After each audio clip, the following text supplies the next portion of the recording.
L'enfer n'existe pas, le feu est symbolique et représente la destruction éternelle. Cette hérésie, c'est l'hérésie de l'annihilationnisme. Il y a deux sectes très connues qui l'enseignent, les témoins de Jéhovah et les adventistes, qui sont nés quand? Au 19e siècle. Quelle coïncidence. Beaucoup de gens rêvent de ça, d'être simplement détruit une fois pour toutes, après la mort, et tu cesses d'exister. Sauf que ce n'est pas du tout ce qu'enseigne la Bible.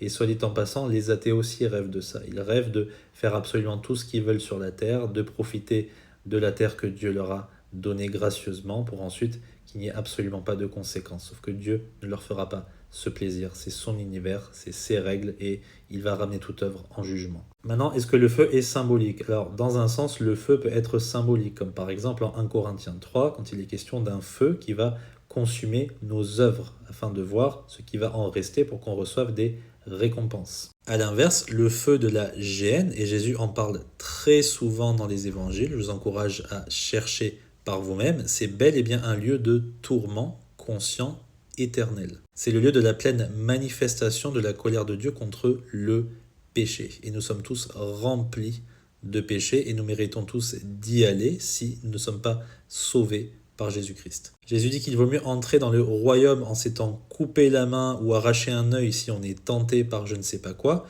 que d'être jeté tout entier dans le feu de la géhenne, d'accord? Là où il y a des pleurs et des grincements dedans et où le ver ne se consume point. Référence à Ésaïe chapitre 66. Jésus donne l'histoire de Lazare et de l'homme riche qui est en enfer, dans les flammes, dans le tourment et qui n'attend qu'une chose, qu'une goutte d'eau lui tombe sur la langue. Vous avez même en Apocalypse un passage terrifiant qui parle de la fumée du tourment de ceux qui ont adoré la bête et son image, qui s'élève au siècle et des siècles et ils n'ont repos ni jour ni nuit. Ça ressemble pas à une destruction totale et définitive. Pas du tout. La destruction, c'est un synonyme de l'enfer ou de la géhenne dans ce contexte. On est continuellement détruit. Et cela se passe en présence de Dieu et de l'agneau, parce qu'on n'est jamais réellement séparé de Dieu à 100%, on est simplement séparé de son amour en enfer. C'est pour ça qu'il faut croire au Seigneur Jésus dès aujourd'hui. Aujourd'hui est le jour du salut, pour être sauvé et échapper à cette colère